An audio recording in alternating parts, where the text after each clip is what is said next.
Oke, sehat semua ya. Alhamdulillah sehat Sehat, Pak.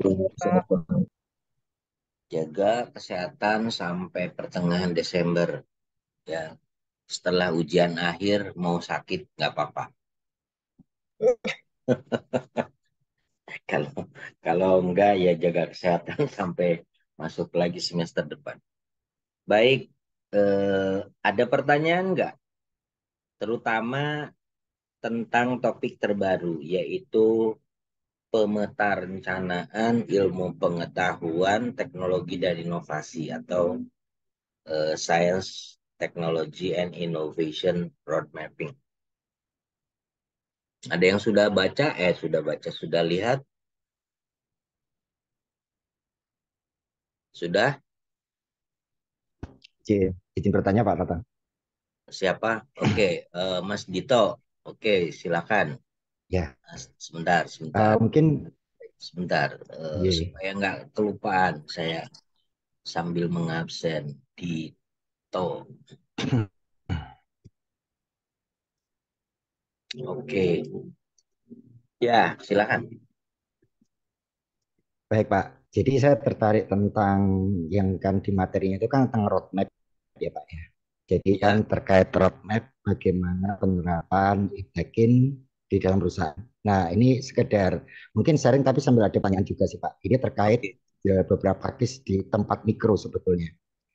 Jadi katakanlah saat ini kan banyak yang lagi jargonnya digital transformation Pak. Ya, Jadi mau berubah dari apa sampai bahkan gara-gara ada 4.0, 5.0 semuanya pengen berubah jadi 5.0.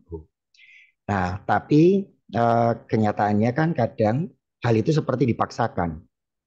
Dipaksakan dalam artian gini, usernya tidak siap, kemudian tetapi karena menganggap bahwa dengan mengabsorpsi sistem itu mempermudah apa yang dialami sekarang, tapi ternyata pada waktu itu dipaksakan jadinya struggle gitu, Pak. Malah berantakan bahkan beberapa tidak sedikit yang akhirnya gagal.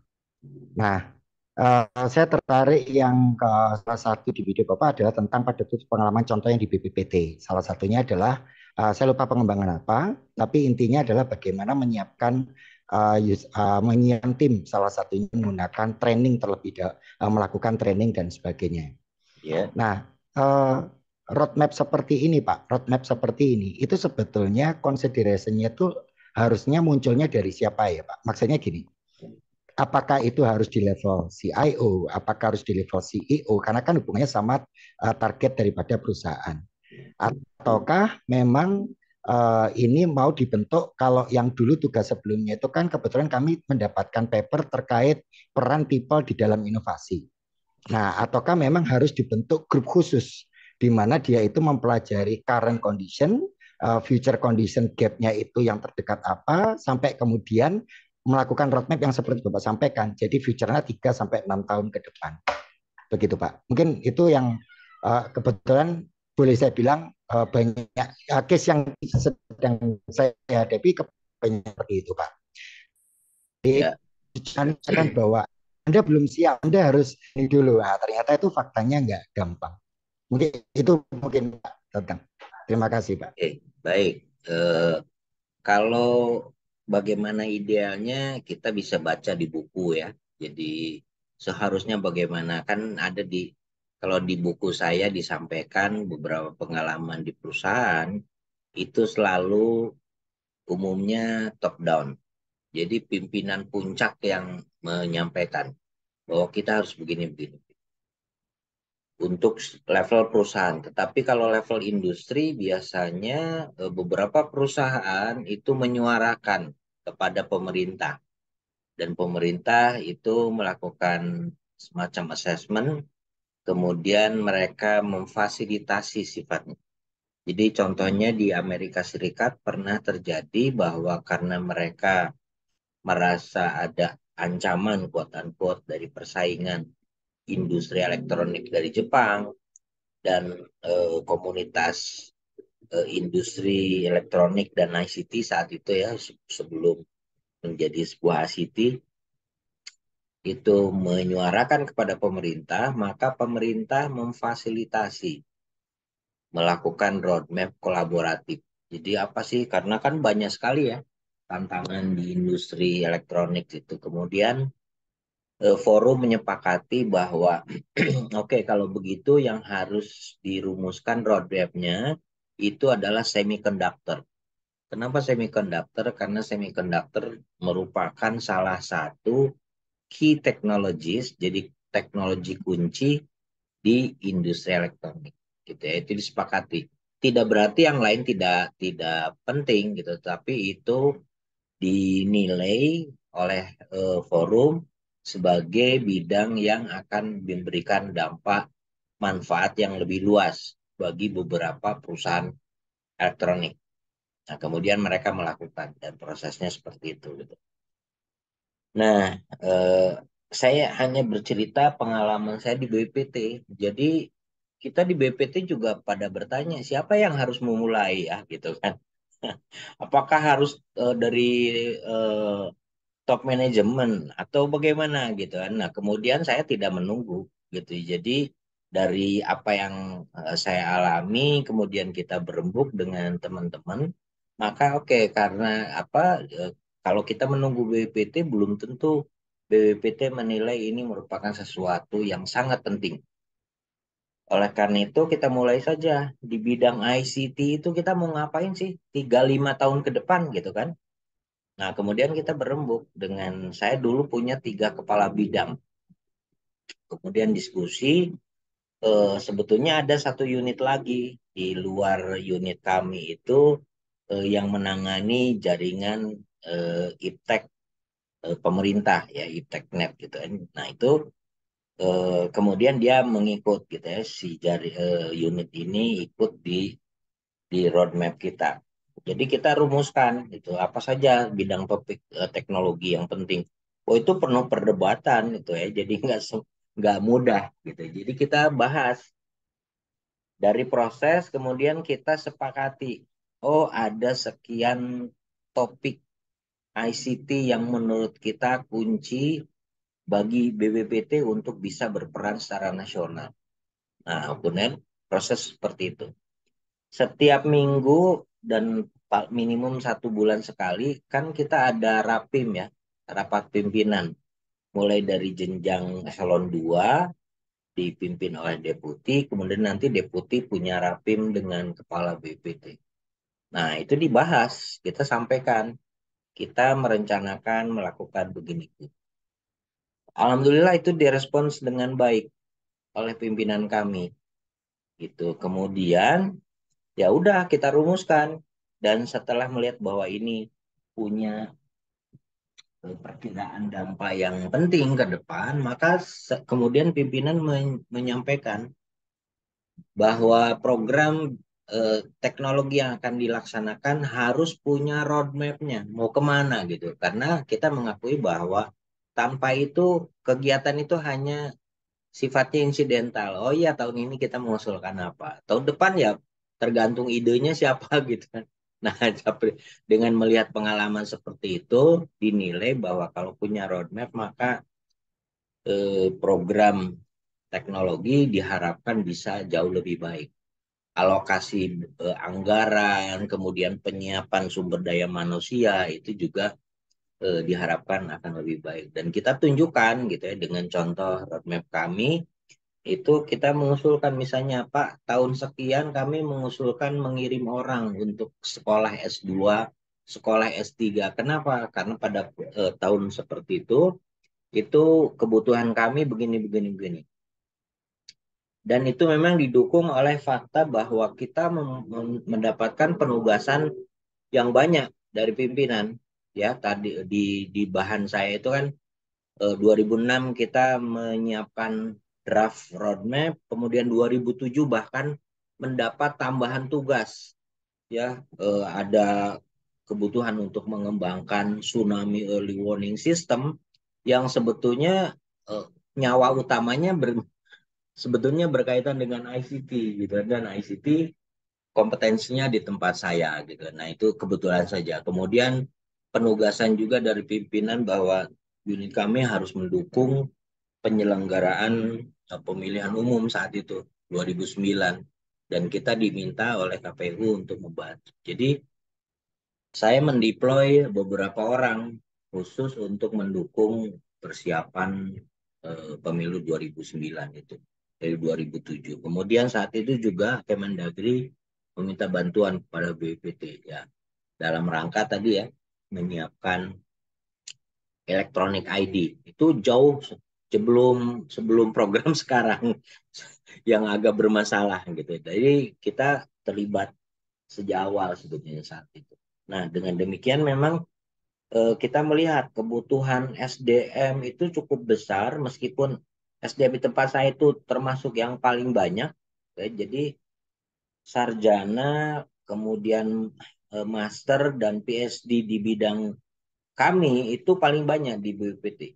Jadi kita waktu itu punya mungkin sekitar 120 orang gitu ya dengan 3 bidang. Itu pun merasa apa kurang gitu karena tadi ya program dan kegiatan yang harus dilakukan cukup banyak. Tapi kita menyampaikan dalam roadmap itu kalau begini maka kita butuh S3 di bidang ini dan seterusnya. Sehingga alhamdulillah sih secara umum meskipun tidak 100% ya tapi usulan-usulan dari kita itu banyak yang disetujui gitu. Nah, itu kemudian diadopsi di level lembaga gitu. Jadi bahwa ada pertanyaan, nah ini kita kan punya rencana strategis ya, Renstra kalau di lembaga kita.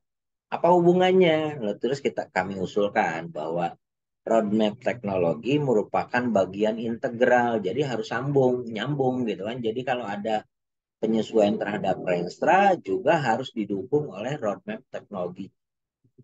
Itu kita cukup disibukkan itu tahun-tahun itu dalam rangka memperbaiki rencana strategis kita. Jadi alhamdulillah itu diadopsi di level lembaga. Nah, apakah berjalan mulus? Ya, saya harus akui tentu saja banyak apa namanya tantangannya ya karena kita kan juga dibatasi oleh anggaran dan sebagainya. Jadi dalam implementasinya tetap harus menyesuaikan berapa budget yang diberikan kepada unit masing-masing dan seterusnya. Itu selalu seperti itu. Tapi esensinya adalah bahwa kami merasa terbantu dengan adanya roadmap teknologi. Dan itu juga saya kira sebelum siapa ya teman kita, Krisna ya. Sebelum Krisna bergabung, jauh sebelum Krisna bergabung itu membantu perencanaan sebetulnya. Bagaimana apa mengakses sebuah usulan program, mendanai dan sebagainya. Kira-kira begitu, Mas Dito. Boleh menambahkan, Pak? Ya, Ya, jadi saya tertarik yang tadi Bapak sampaikan, kok di tingkat industri itu kan justru banyak industri mengusulkan ke pemerintah gitu, Pak ya. oke. Nah, eh, kalau boleh tahu penilaian Bapak sendiri saat ini di pemerintahan seperti apa ya, Pak? Karena gini, contoh misalnya kalau kita bicara di 4.0, itu kan pemerintah lagi mendorong supaya digitasi 4.0 dengan IoT. Nah, Ya, tetapi memang saya kok belum melihat usulan seperti kayak punya Pak Tatang itu kan ada roadmap-nya jelas ya. Istilahnya gini, ya, oke berarti persiapan industrinya mau seperti apa. Tapi di banyak industri yang terkesan jadinya mengambil apa namanya itu Pak, insentif. Jadi ah, oke ya, karena ada insentif pajak, insentif ini mereka memaksakan untuk ke sana. Itu satu. Yang kedua adalah misalnya bea cukai. Di beberapa peraturan bea cukai, misalnya kawasan berikat ataupun KITE, itu kan diwajibkan penggunaan integrated menggunakan ERP ya Pak ya. Misalnya seperti itu. Tetapi kok saya melihatnya education terhadap teknologi itu kok kurang dari sisi pemerintah. Mungkin ataukah kami yang salah melihat atau mungkin dari Pak Tatang ada info lebih dalam Pak. Itu. ya, ya. Saya kira kalau ingin diterapkan, tentu saja harus ada yang berprakarsa ya, berinisiatif. Jadi tidak tidak saling menunggu gitu ya. Apakah itu dimulai dari Ditjen Dikti, Ditjen Ristek dan Dikti di Kemendikbud atau dari BRIN dan sebagainya itu tidak masalah sebetulnya. Yang penting ada prakarsa sehingga itu bisa apa namanya dibahas di level nasional. Dulu waktu kami mencoba menerapkan road mapping untuk pengembangan obat bahan alam, itu saya nggak punya apa-apa. Jadi waktu itu saya menyiapkan draft buku, kebetulan ada temen di Biro Perencanaan, ngobrol-ngobrol, saya dengan bermodal ngobrol, saya bilang saya punya ide gini gini gini, wah bagus sih, coba aja kita lakukan yuk gitu. Jadi kita bekerja sama dengan Biro Perencanaan, mengundang Kementerian Kesehatan, Badan POM, UI, kemudian beberapa lembaga pendidikan, ya, jadi termasuk TV kalau nggak salah itu. Lembaga Litbang maksud saya. Nah, kemudian kita sampaikan dalam undangan itu bahwa rencananya begini. Eh, nah, awal-awalnya tidak mudah sih, gitu ya, untuk meyakinkan mereka apa sih yang mau dilakukan, apa penting atau enggak. Kemudian dari diskusi itu responnya sangat baik menurut saya, luar biasa. Jadi, kenapa? Karena em, sebagian besar menyampaikan bahwa selama ini kami ini kerja sendiri-sendiri gitu ya. Jadi harus diakui Pak Tatang dibilang. Kementerian Kesehatan juga sendiri, Badan POM juga punya program penelitian sendiri, apalagi perguruan tinggi gitu. Nah, ini dengan vehikel sederhana seperti ini, mudah-mudahan ada sesuatu yang bisa ditindaklanjuti.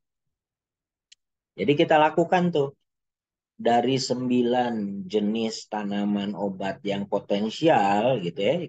Kalau kalau penentuan obatnya dari forum bukan dari BPPT. Jadi kita lempar ke forum, kemudian kita sepakati, oke, karena kita tidak mungkin membahas semua, kita ambil dulu aja salah satu gitu kan. Apa, kemudian kita kembangkan roadmap-nya, kemudian itu nanti kita evaluasi. Sayangnya hanya terjadi 1 tahun ya.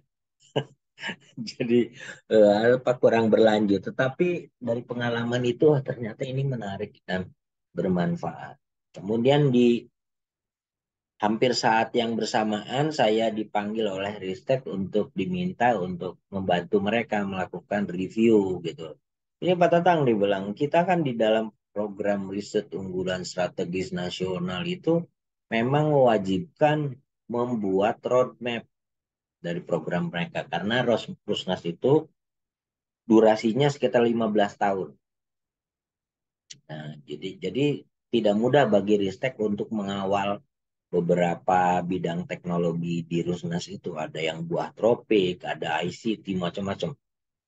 Nah, kemudian kami membantu Ristek untuk mereview. Jadi ada beberapa yang kan, udah sangat maju ya, tapi ada juga yang masing-masing gitu bikin roadmap sendiri gitu kan. Ada yang diberikan ke BPPT tapi tidak nyambung dengan roadmap besarnya gitu. Kan itu kalau dipecah harus ada master plan-nya lah kira-kira gitu ya. Sehingga bisa nyambung. Nah, jadi eh, waktu itu seperti itu. Jadi ada yang mengakomodasi Kementerian Ristek itu mengakomodasi kami. Nah, kalau sekarang saya nggak tahu nih harusnya siapa. Saya juga nggak bisa menyalahkan. Jadi harusnya memang ada yang berprakarsa. Baik itu apa namanya industri 4.0 atau apapun, harus ada pihak yang berinisiasi, menjadi pioneer. Kemudian mengajak para stakeholder itu kuncinya. Nah, ya jadi kalau nanya harusnya ke Krisna ini. Krisna masuk ya. Harusnya Krisna yang punya usulan gitu ya. Jadi lewat Biro Perencanaan gitu kan. Sekarang kan makin besar ya. Celakanya begini, kalau lembaga itu terlalu besar tidak selalu, mohon maaf ya, harus saya sampaikan, tidak selalu itu bisa menjadi lebih powerful. Ya, jadi dimanapun, bukan hanya lembaga pemerintah, di industri pun swasta, kalau terlalu besar, tanda kutip ya, kata terlalu itu artinya ada konotasi negatif. Itu cenderung lamban, ya, birokratis, wah kayak gitulah. Makanya di Google kan ada unit yang diberi apa, kebebasan untuk berkreasi, berinovasi. Sebaiknya seperti itu. BRIN tidak hanya menggabung-gabungkan seluruh lembaga, gitu ya, mungkin sebaiknya, tapi juga bisa cepat merespons isu-isu yang hangat dan penting bagi negara. Gitu. Nah, caranya bagaimana? Tanya kepada Krishna itu. Kira-kira begitu. Kalau soal Pak, banyak perusahaan itu hanya mengejar insentif nggak apa-apa, nggak masalah, karena itulah tujuan apa namanya kebijakan insentif dari dulu sebetulnya ya. Dulu juga sudah ada di Undang-Undang 18 2002 itu ada, tetapi tidak ditindaklanjuti dengan aturan menterinya, sehingga dalam operasionalnya tidak efektif. Bagaimana caranya? Ya mengatur pajak kan Kementerian Keuangan gitu. Jadi berulang kali itu diungkap bahwa eh, instrumen operasionalnya kurang tepat. Contohnya misalnya dulu itu eh, klaimnya itu harus reimburse. Jadi perusahaan itu sudah mengeluarkan dana dulu, baru nanti mengklaim ke pemerintah ganti rugi gitu kan. Kayak saya sudah mengeluarkan anggaran untuk pelaksanaan lead bank dan sebagainya. Nah, sulit di kita. Jangankan untuk mengklaim reimburse, membayar pajak aja kan tidak mudah ya. Walaupun sekarang harus kita akui jauh lebih mudah prosesnya dibanding dulu. Tapi kalau dulu kan, makanya banyak misalnya orang yang ya dapat uang cukup banyak karena tadi bisa mengurus bagaimana perhitungan pajak karena tidak mudah. Itu contoh. Jadi, nah sekarang kalau banyak yang memanfaatkan itu bagus malah gitu kan. Eh, Asal tadi betul-betul itu punya dampak terhadap perkembangan teknologi dan inovasi. Itu kalau buat saya sih nggak ada masalah. Asal jangan disalahgunakan saja. Kira-kira begitu, Mas Dito. Ya, terima kasih Pak. Oke, berikutnya tadi siapa ya yang Agustina ya? Iya, Pak. Izin Oke, bertanya, Pak. Eh, Agustina Dwi. iya. Jadi saya bekerja di ini, Pak. Ini kasus di perusahaan saya. Jadi kalau saya amati itu di perusahaan saya bergerak di monopoli ya, Pak. Karena perusahaan BUMN yang monopoli, Hmm? eh, saya tidak pernah mengamati ada roadmap yang tentang misal produk, Pak. Ini saya bekerja di PLN. Tapi saya pernah mengamati ada roadmap itu tentang TI, jadi sistem TI-nya.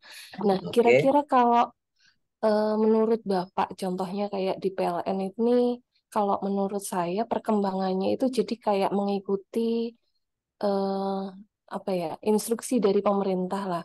Contoh misal terkait zero emission, akhirnya ada program yang eh, program yang menjalankan terkait dengan kegiatan tersebut. Terus misal ada perubahan lagi, akhirnya mengikuti lagi. Jadi seperti memang tidak ada roadmap-nya gitu, Pak. Oke. Jadi misal pemerintah itu menggalakkan program ini, itu baru dijalankan. Terus untuk pengembangan, contohnya kayak EBT terkait misal perencanaan untuk pembangkit yang bertenaga gelombang itu juga belum mulai dan belum tahu kapan itu akan direncanakan. Nah, menurut Bapak ini kira-kira langkah yang harus dilaksanakan apa ya, Pak, supaya perusahaan ini punya program yang jelas lah. Kalau melihat dari presentasi Bapak yang tentang roadmap itu kan ada apa yang tentang lingkungan segala macam ya, Pak. Ya, Itu seperti apa ya penerapannya? ya. Itu mungkin. Jadi, Terima kasih, oke. Pak. Baik, pertanyaan bagus. Jadi tadi ya sebetulnya kuncinya memang harus ada orang yang berprakarsa, orang yang berani berprakarsa ya. Jangan takut untuk ini neko-neko macam-macam gitu. Kalau kita bekerja dengan ya mudah-mudahan hati kita bersih gitu ya untuk kemajuan lembaga di mana kita bekerja, saya kira somehow ada jalan untuk ke sana. Gitu kan. Nah, itu proses yang saya lakukan itu tidak bahasa Jermannya sajet sanyet melewati proses gitu ya. Jadi ada perjalanan panjang loh. Kalau saya cerita itu kan penggalannya saja ya. Jadi ketika saya kasih contoh begini, ketika eh, waktu mulai tahun 2001-an ya di akhir 90-an itu saya melihat Ini saya baca di NASA itu mereka melakukan langkah-langkah yang agak terobosan meskipun sebenarnya tidak terlalu susah-susah amat.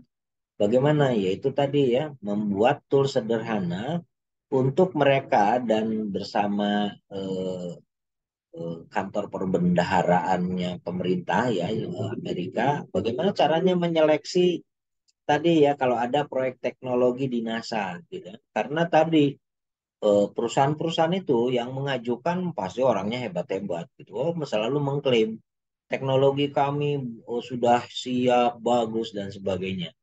Nah, kemudian tadi ya dikembangkan tuh bagaimana caranya gitu. Oke, kita lihat apakah teknologinya siap diterapkan atau enggak.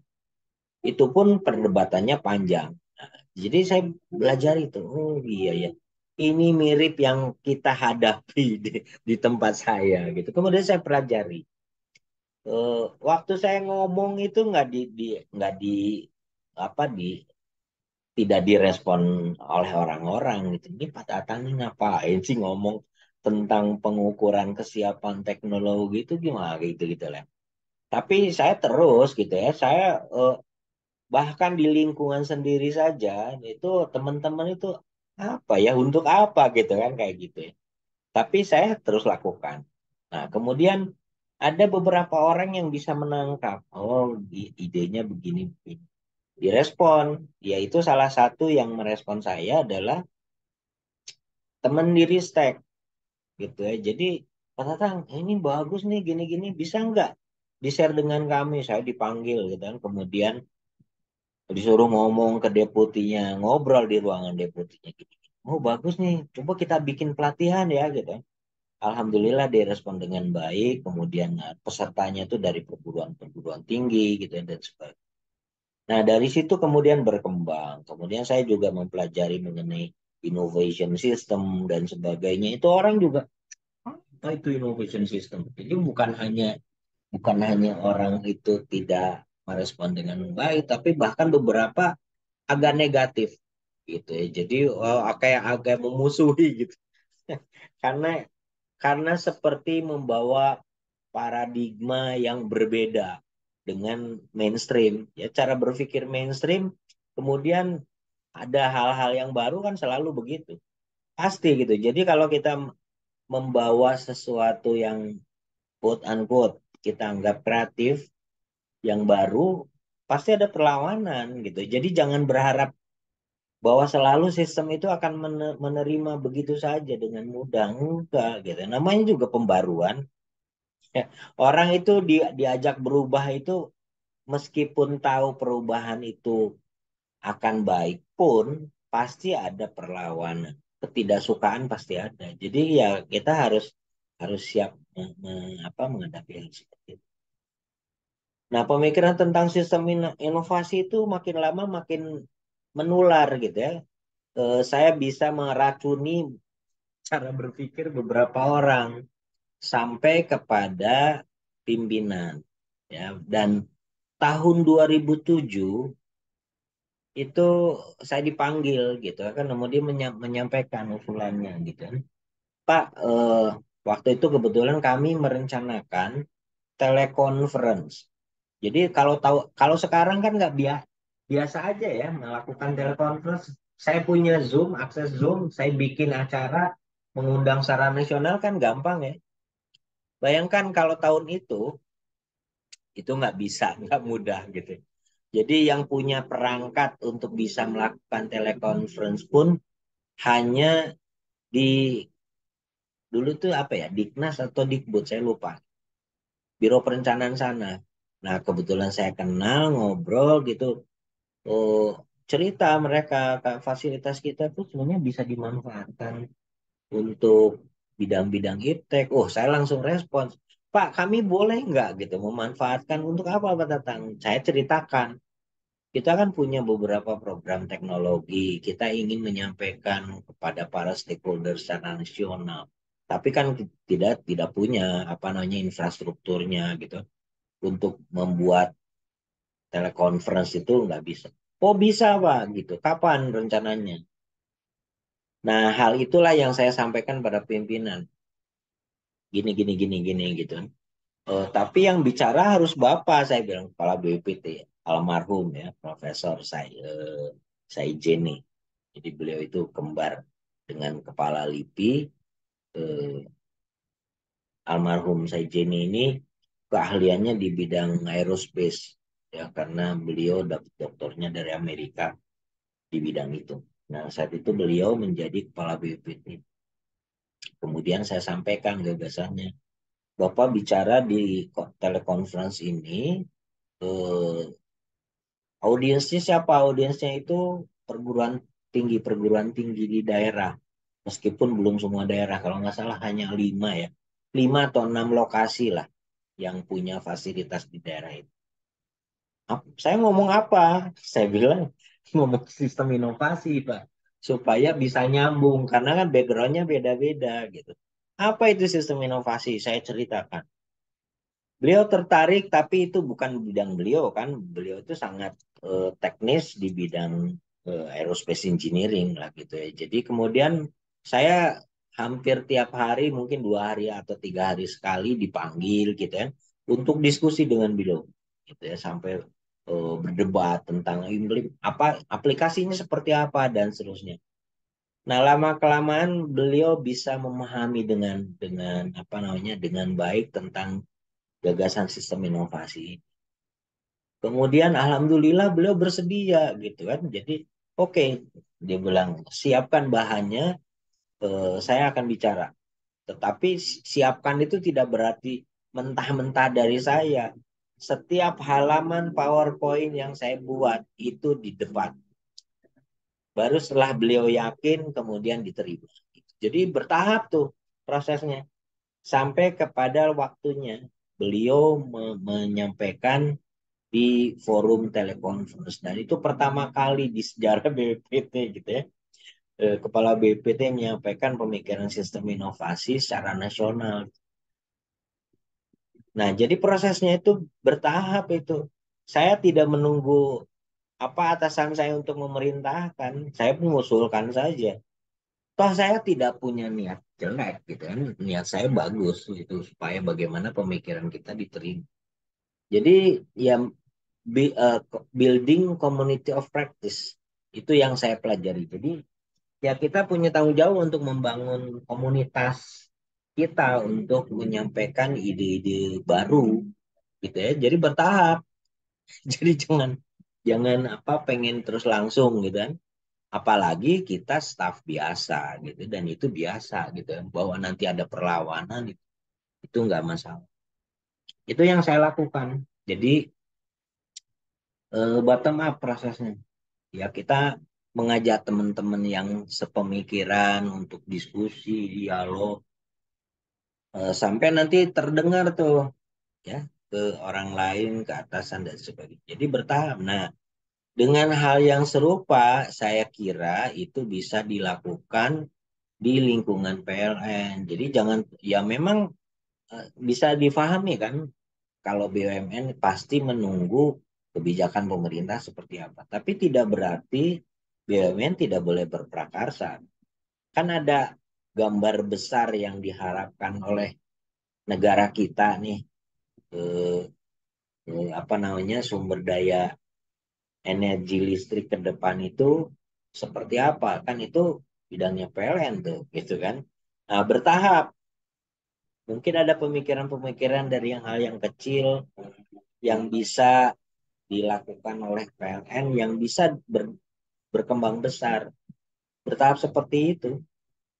Mungkin yang bisa banyak diajak ngobrol adalah teman-teman di divisi divisi ya namanya. Perencanaan gitu ya diajak diskusi.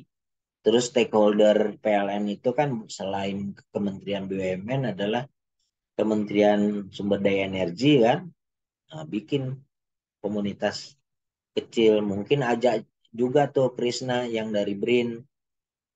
Jadi bikin bikin forum-forum kecil seperti itu supaya tadi ya, oh mungkin ada ide yang bagus yang bisa diangkat dan sebagainya. Waktu saya mensupport Kementerian BUMN saat itu adalah Pak Dahlan Iskan, itu prosesnya juga demikian itu. mulai dari acara yang relatif kecil menurut saya, yaitu lomba inovasi. Dari situlah kemudian beliau punya gagasan ini, bagaimana ya Pak Tatang supaya bisa menjadi budaya. Ya saya bilang, kalau bisa jangan berhenti di lombanya gitu, tapi bagaimana apa namanya, budaya berinovasi itu menjadi bagian dari BUMN. Caranya bagaimana ya? Bapak punya program. Bagaimana mendorong orang-orang itu mulai kreatif, kemudian diberikan apresiasi gitu kan. Kalau orang yang kreatif masa sama gitu kan? Apa caranya? Banyak. Entah lewat insentif, entah lewat pendidikan, lewat karir dan sebagainya. Tapi lagi-lagi waktu itu mungkin timingnya juga kurang pas ya. Pergantian pemerintah. Padahal ini kan berganti gitu. Jadi selalu itu sayang. Kira-kira begitu. Iya, terima kasih Bapak sarannya, Pak. Ya, sama-sama. Oke, berikutnya siapa? Krisna atau Nicholas dulu? Yang Mas duluan. Krisna dulu aja, Pak. Oke, Krisna Gunawan. Oke, baik. Terima kasih, Pak. Ya, Saya mau sama-sama. bertanya karena disinggung sedikit, jadi izin sharing juga mungkin ya, Pak ya. Ya, Ya, baik. Sebetulnya penerapan road mapping ini di Biro Perencanaan BPWT dulu ya memang sudah cukup lama, Pak, Bapak-bapak ya, dan Ibu. Iya, dan tertuang di Renstra, proposal kegiatan KAK hingga pemaparan evaluasi dan memang sangat membantu kami dalam menentukan kegiatan ini layak dilanjutkan atau dihentikan. Terlebih ketika periode 2020 ya, ya. adanya redesign sistem penganggaran dan perencanaan Hmm, yang mengkolaborasikan seluruh lembaga di seluruh Indonesia ini untuk mendukung kegiatan flagship. Jadi kegiatan-kegiatan yang mungkin dulunya sifatnya parsial lebih terarah dan terfokus. ya, Dan ya. dari segi pemanfaatan anggaran pun lebih efisien, Pak, Bapak-bapak dan Ibu-ibu. Oke. Oke. Mungkin saya boleh share screen nggak, Pak? Oh, silakan sebentar. Contohnya, Sebentar, sebentar. contoh roadmap kegiatan Oke, inafis. silakan.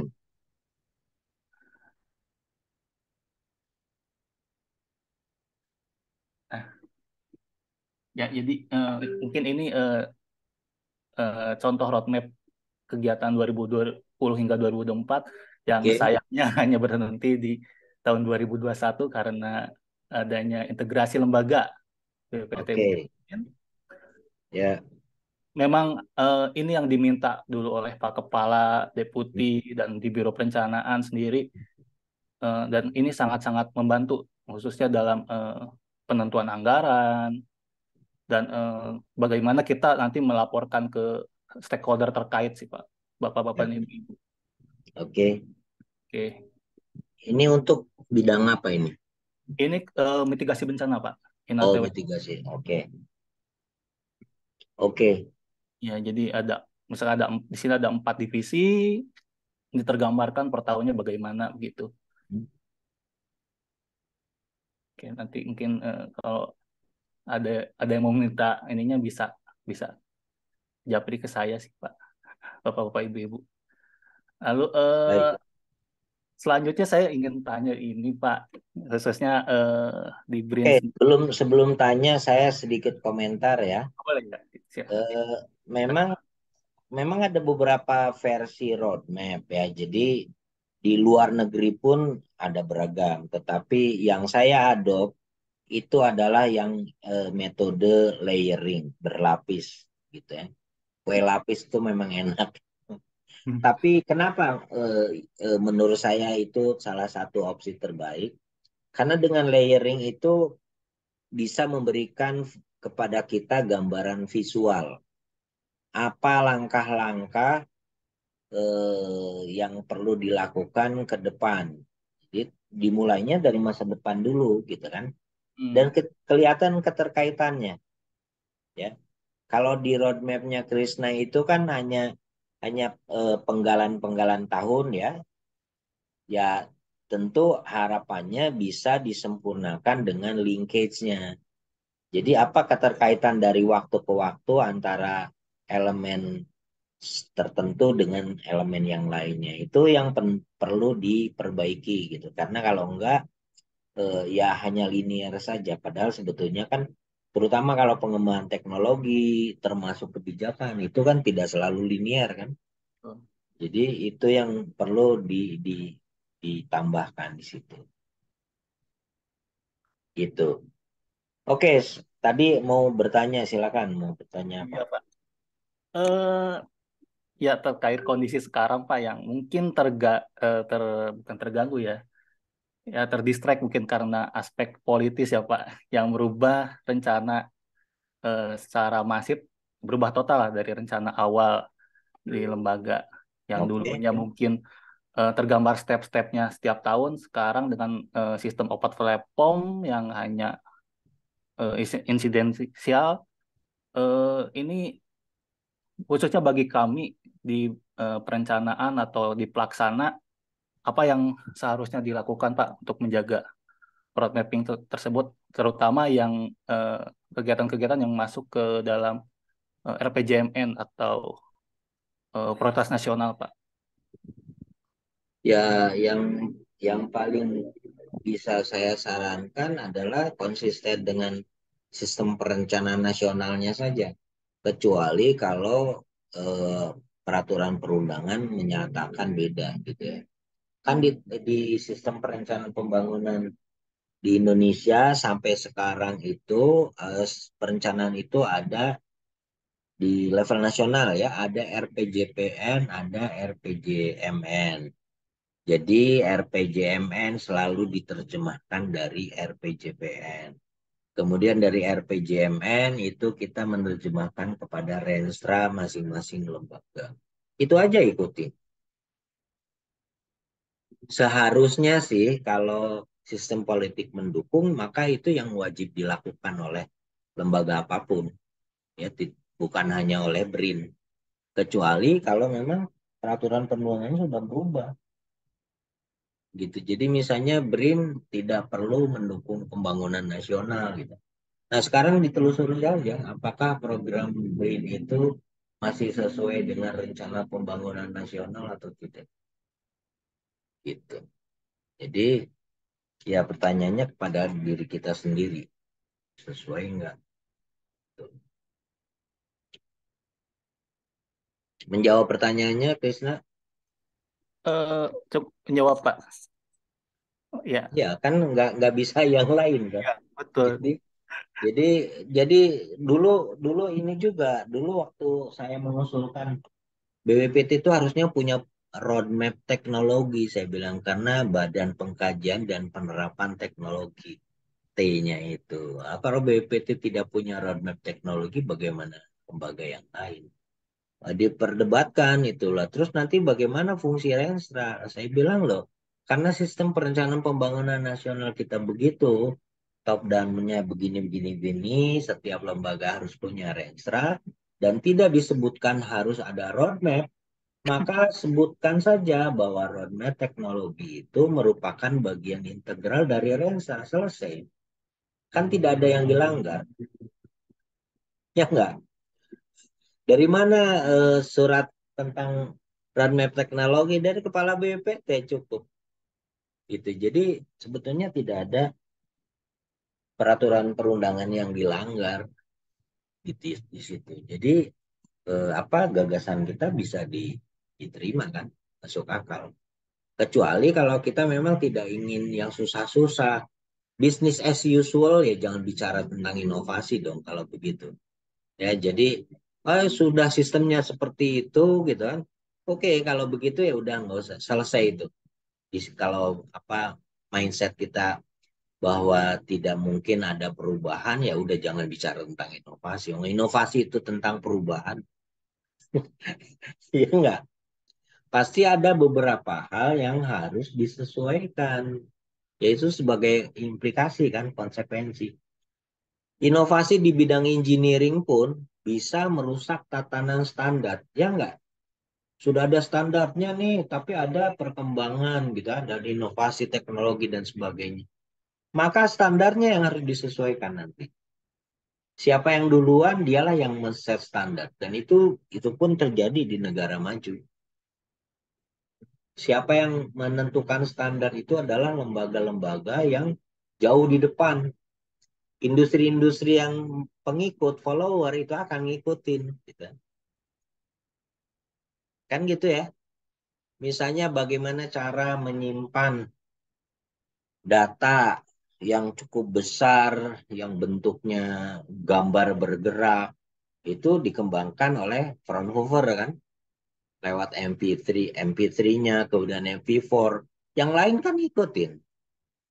Tapi sebelumnya kan nggak ada standar itu. Gitu loh. Ya. Jadi sama di kebijakan, di program pun demikian. Jadi kita tidak harus takut dengan peraturan perundangan sebetulnya. Karena peraturan perundangan itu kalau kita belajar sejarah selalu terlambat dibandingkan dengan kemajuan teknologi. Maka ya kebijakannya yang harus ngikutin. Ya. Jangan kemajuan teknologinya terbelenggu gitu. Aturan ini melanggar aturan. Loh. Aturannya secara bertahap diperbaiki. Kan gitu ya. Batas ambang batas lingkungan gitu kan begitu juga.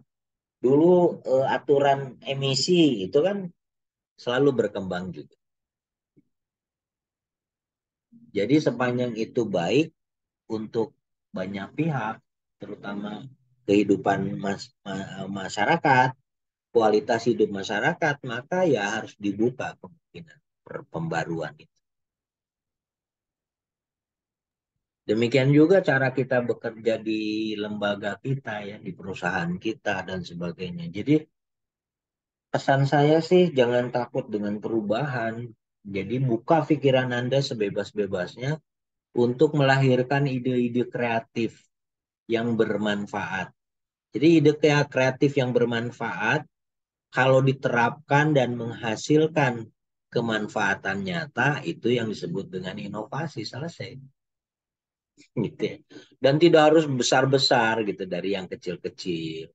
Anda melakukan perubahan-perubahan perbaikan, pembaharuan di sekitar Anda saja gitu ya. Misalnya Anda bekerja di lingkungan grup yang terdiri dari 5 orang. Anda bisa mempengaruhi 4 orang yang lain untuk perbaikan, itu saja sudah hebat. Apalagi kalau misalnya membawa perubahan, perbaikan di divisi Anda, di BUMN Anda atau perusahaan Anda. Dan harus punya semangat itu dong. Lulusan ITS harus punya semangat pembaruan. Ya nggak? Kalau nggak ngapain Anda ngambil MNT di ITS? Oke, berikutnya. Nikolaus Bagus Haryadi. Ya Pak, Haryadi. iya Pak. Terima kasih Pak. Ya, Ini menarik sih Pak karena sangat relate dengan di tempat kita bekerja ya Pak. ya. Yang Oke. yang pertama tentu saja yang paling menarik sama seperti Pak Dito tadi. Ini kita melihat nih banyak project tapi kok tidak terarah gitu. Kita tahu ini butuh roadmap tapi kita bingung mulainya dari mana. Tadi sudah terjawab roadmap ini kan seharusnya di manajemen atas gitu ya Pak yang Ya, dilakukan. Tapi masalahnya mungkin ada beberapa masalah kalau di tempat saya, terutama bagian IT itu manajemen atas itu pada umumnya kurang aware mengenai IT ini Pak. Jadi dan kurang mungkin knowledge-nya kurang juga dan lebih banyak knowledge itu orang-orang yang di jajaran staff dan manajer gitu Pak. Jadi oke. mungkin dari solusi Bapak tadi kan kita harus menyuarakan, kita harus memulai dan persisten gitu ya Pak. Tapi mungkin karena kendala itu jadi mungkin memakan waktu agak lama juga Pak. Mhm. Itu yang pertama tadi sudah terjawab Oke, sih. Yang kedua, oke andaikan kita sudah sampai nih ke manajemen atas, sudah aware dan sudah paham kita butuh roadmap untuk ke arah mana. Lalu eh, melakukannya eksekusinya itu gimana ya Pak? Karena saya lihat di video ada yang menarik sarannya itu adalah dilembagakan dan dibakukan. Dan saya sempat dengar tadi Bapak mengenai yang di BPPT itu ada Rensra gitu ya Pak. Nah kalau di perusahaan-perusahaan pada umumnya gitu gimana Pak pengaplikasiannya Pak, Baik, dilembagakan dan dibakukan itu? oke, baik. Yang pertama dulu ya. Yang pertama dulu itu bukan kasus spesifik perusahaan Anda loh. Hampir di semua lembaga, termasuk lembaga pemerintah. Jadi kita harus mengakui ya, kalau dari saya mungkin adik-adik atau anak-anak kita itu jauh lebih hebat gitu ya. Jadi ya harus dibuka kesempatan untuk mereka melahirkan ide-ide baru yang segar, yang lebih baik untuk kebaikan organisasi kita gitu ya. Itu satu ya. Jadi jangan khawatir, itu semuanya kok begitu. Selalu ya. Jadi makanya ada regenerasi ya, harapannya kan generasi yang lebih muda, yang lebih baru, lebih baik dong. Kalau sama ya percuma dong. Apa makna kemerdekaan kita? Ya enggak? Kemerdekaan itu harusnya bisa menjadi kesempatan tadi ya, dari generasi ke generasi itu ada perbaikan bagi negara tentu saja. Ya enggak? Ya kalau enggak kan mundur lagi, setback gitu ya. Ntar ada kalimat-kalimat enak zamanku toh ya gitu kan. Gitu ya. Jadi jangan seperti itu. Jadi wajar itu Pak, biasa gitu. Nah, oleh sebab itu jangan menunggu gitu ya. Kalau misalnya ini maaf, kalau misalnya atasan Anda itu aduh kayaknya mereka knowledge-nya kurang, awareness-nya juga kurang, ya harusnya Anda menjadi kekuatan. Tapi sendirian itu tidak mudah gitu ya. Bisa menjadi Anda itu dianggap penyakit. Sesuatu yang berbeda menjadi anomali kan gitu ya. Supaya tidak menjadi sesuatu yang negatif, maka ya Anda sebarkan hal-hal positif itu di lingkungan dekat. Dibangun gitu ya. Jadi dibangun kekuatan itu sehingga bisa menjadi kekuatan yang positif dan direncanakan. Jadi jangan cuma bicara gitu ya. Jadi misalnya saya nggak mengatakan kan misalnya wah harusnya BPPT itu punya gini gini gini. Do it. Coba bikin. Oh, coba bikin. Kayak apa sih roadmap teknologi itu Pak Tatang? Nah, saya sampaikan gitu ya. Begini loh contohnya gini gini gini. Bahwa itu tidak sempurna sudah pasti dong gitu kan, kerjaan hanya seorang Tatang Taufik gitu kan. Apa artinya gitu. Tapi itu disampaikan, dikomunikasikan. Ya, karena salah satu hal penting dari roadmap itu adalah alat berkomunikasi. Di mana kurangnya, gitu. Di mana harus diperbaiki. Yang paling ngerti tentang misalnya contohnya ya, teknologi CNS ATM itu adik-adik saya itu ya, lulusan-lulusan luar negeri yang jago, lebih jago tentu saja dari saya dan bidangnya itu. Saya bukan bidang IT kok gitu ya, sudah pasti gitu ya. Hanya diberi tanggung jawab untuk memimpin lembaga, unit, pusat gitu. Jadi, nah itu yang saya manfaatkan. Jadi dengan cara seperti itu bisa membawa perubahan gitu ya. Jadi jangan hanya bicara, dibuat. Misalnya gagasan roadmap-nya kayak apa, nanti diusulkan tuh. Nanti Anda pasti mendapatkan tantangan. Orang yang misalnya menilai positif pun, boleh jadi apa sih ini maksudnya Nicholas ini? Aneh-aneh aja, udah aja kerja. Yang penting itu kan terima gaji. Pasti ada suara-suara begitu. Jadi itu biasa gitu ya. Jadi kalau Anda ingin jadi inovator ya harus berani menghadapi hal seperti itu. Karena Anda menjadi game changer. Ya membawa perubahan kok gitu kan. Kalau di lembaga pemerintah ada yang namanya itu agents of change. Ya agen perubahan. Wah itu tugasnya tidak mudah tuh. Membawa teman-temannya untuk bisa berubah. Nah, itu contoh itu. Jadi ya lakukan duit dan Anda menunjukkan dengan karya gitu ya. Jadi karya itu pasti tidak sempurna, nggak apa-apa. Nah, terus yang kedua tadi saya lupa lagi pertanyaannya apa? Eh, Eksekusinya Pak, kalau misalnya sudah kita lakukan. Eksekusinya. Jadi kalau yang saya lakukan adalah saya mulai dari lingkungan saya. Dan itu beberapa kali. Jadi waktu itu misalnya begini, ada program dari Pak Menristek waktu itu Pak Kusmayanto Kadiman ya, bahwa kita tidak boleh lagi menggunakan software-software bajakan. Wah, dengan tegas sekali beliau menyampaikan itu. Tak, tentu saja kita yang sudah terbiasa, kan kita kan sukanya dulu Spanyol ya, ngerti ya Spanyol, separuh nyolong. Kita pura-pura tidak membajak, padahal sebetulnya membajak gitu ya. Jadi kita menggunakan software-software Microsoft gitu kan nggak bayar lisensinya, gitu ya. Karena lebih murah kan, hanya beli 50.000 satu CD udah lengkap semua. Kita pengennya begitu. Nah itu dilarang itu. Apa yang kita lakukan? Jadi saya itu mulai belajar tuh open source ya versi open source-nya seperti apa, word prosesornya, PowerPoint-nya, kemudian Excel-nya itu saya belajar. Ya nggak enak memang, tidak nyaman. Tetapi dalam bayangan saya, kalau pimpinannya saja nggak mau berubah, jangan berharap yang lain teman-teman mau berubah. Jadi saya berikan contoh. Itu saya menggunakan, udah saya hapus tuh. Meskipun di notebook saya itu sebetulnya pakai software yang resmi gitu kan. Direktur kan ada privilege tertentu ya. Tapi saya belajar gitu yang open source. Nah, kemudian kita juga bersepakat nih, kemudian ada teman-teman satu grup memang bidangnya itu tentang sistem informasi, mengusulkan, Pak, kita mulai dari tempat kita aja, Pak, gitu kan. Kita apa, maksudnya di tempat kita itu di pusat kita, eh, menggunakan free open source software, kemudian kita bantu deh mereka bagaimana mengubah penggunaan file-file yang sudah ada secara bertahap. Jadi kita kasih pelatihan, oh saya setuju, saya bilang saya dukung.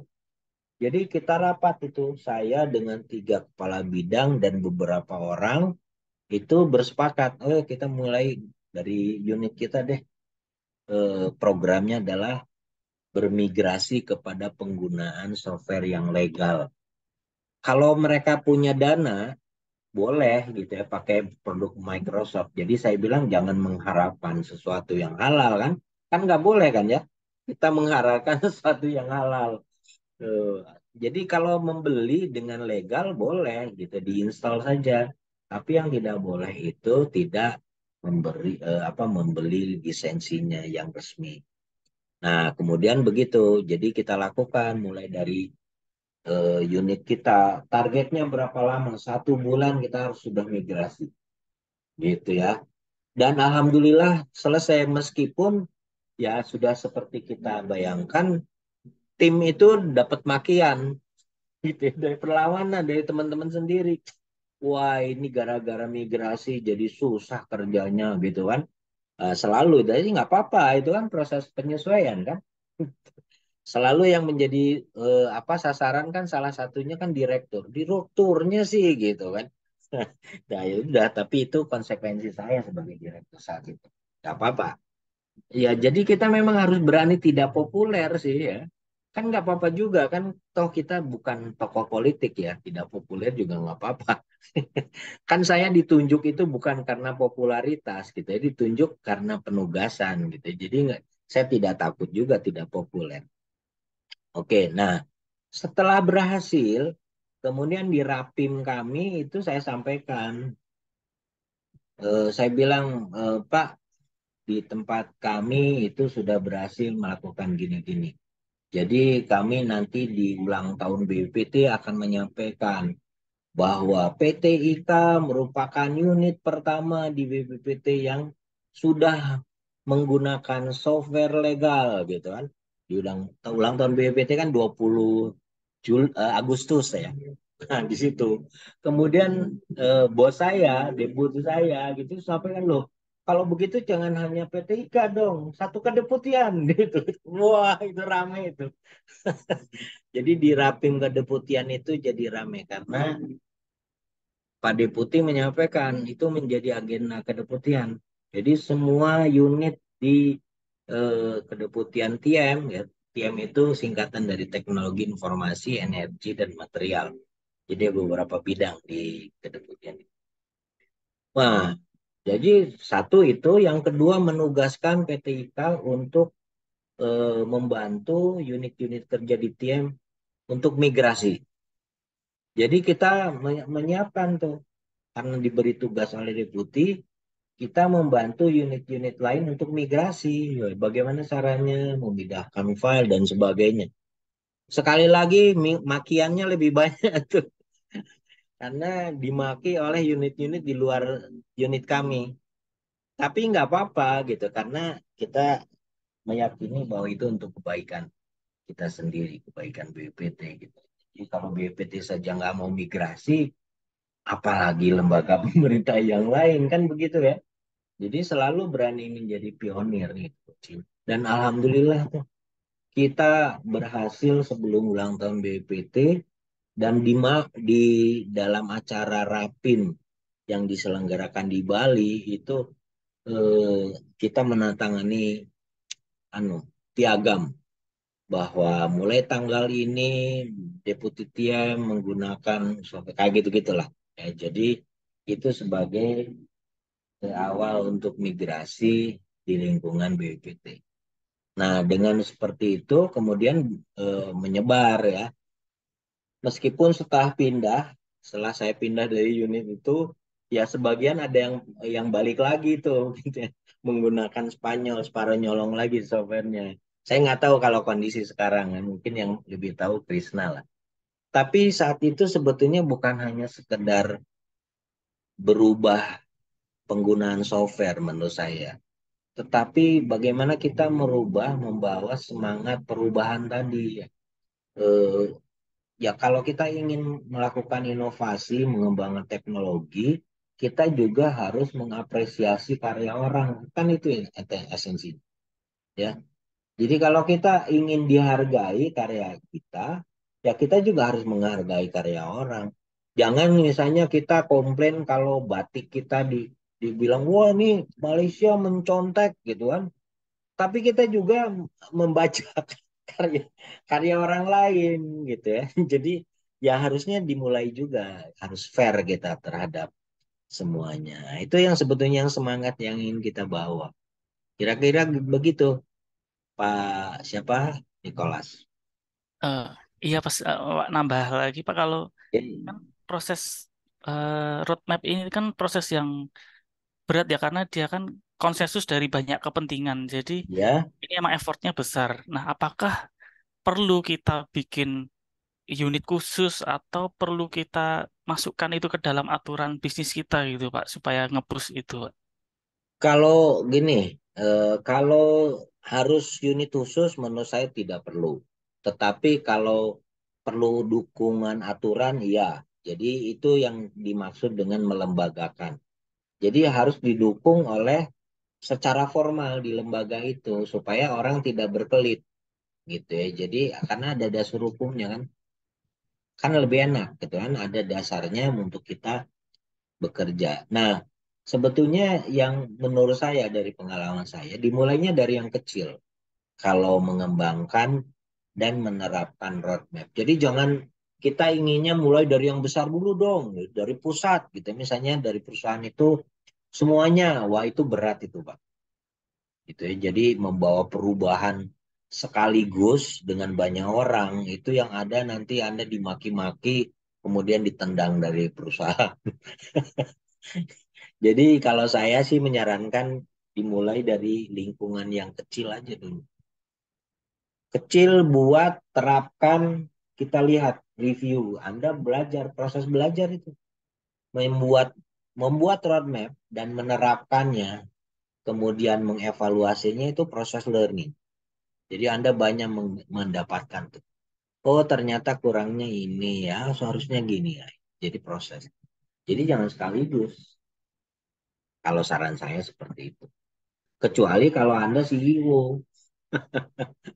CEO pun kalau mau membawa perubahan begitu sebaiknya sih bertahap ya. Jadi misalnya diterapkan di satu unit dulu gitu ya, kemudian lihat perkembangan. Jadi mungkin lebih lebih bisa diterima oleh karyawan.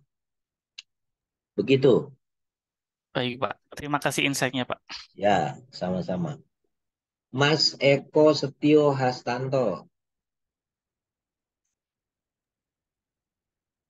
Iya Halo Pak, Mas iya Yuda. Pak. Terima Oke, kasih Pak kesempatannya.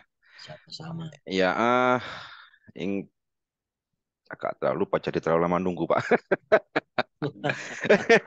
Gini Pak, apakah road mapping itu bisa dijalankan terhadap suatu sistem yang sudah berjalan Pak? Jadi kan idealnya kan dia kan di awal Pak ya, di awal kemudian Hmm, diterapkan. Nah ini ada suatu sistem tapi jadi di tempat saya ini eh, jadi kayak disusupkan gitu Pak road mappingnya itu terhadap suatu sistem yang sudah berjalan gitu kan. Nah, contohnya di tempat kami itu ada namanya teknologi itu platform AWP Pak ya. AWP itu Advanced Work Packing gitu kan. Jadi ini teknologinya memang apa metodenya masih baru Pak. Jadi pimpinan itu eh, langsung menyuruh kami ini terapkan gitu kan. Ini terapkan. Nah, begitu kita kita pelajari Pak, AWP ini dari kita sendiri segi sumber dayanya itu belum 100% siap gitu kan. Dan oke. kalau kita paksakan itu kan dia akan kayak membawa perubahan radikal gitu Pak. Jadi Ya, nanti akan banyak man-hour yang terbuang dan pekerjaan sia-sia yang kita lakukan sebelumnya gitu Pak. oke. Jadi gimana Pak ya triknya gitu loh. Mengembangkan si AWP tadi disusupkan ke dalam suatu sistem yang sudah kita jalani gitu kan Pak. Jadi kayak teknologi know-how-nya itu belum belum dapat kita kan belum 100% kita bisa jalankan gitu kan. Oke, baik. Eh, jadi itu mirip dengan apa yang saya contohkan di bahan saya dengan teknologi CNS ATM. CNS ATM itu saat itu baru dimulai, gitu ya. Kita kita selalu untuk menerapkannya selalu membeli itu dari luar negeri. Oh ini ya udah gampang gitu kan, paling gampang kalau punya uang ya sudah beli aja dari luar negeri. Kalau ada pemeliharaan ya udah kita menggunakan resources luar negeri. Nah, itu satu pemikiran. Tapi waktu itu berkembang pemikiran di BPPT, lo kan ini sebuah program nasional yang besar dan jangka panjang.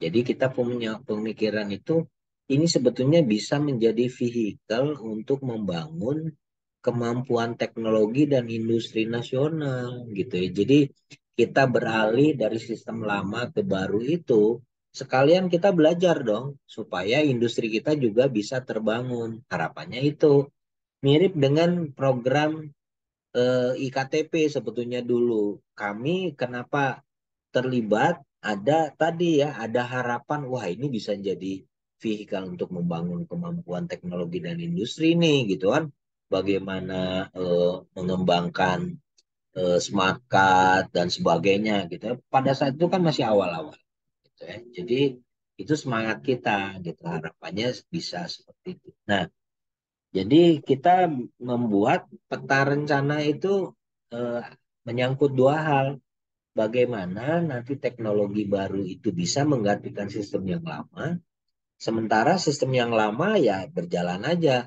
Tapi ada rancangan kapan itu bermigrasi. Kira-kira begitu. Jadi kita gambarkan secara sederhana, oh IKEA menetapkan bahwa kita harus mulai menerapkan tahun sekian.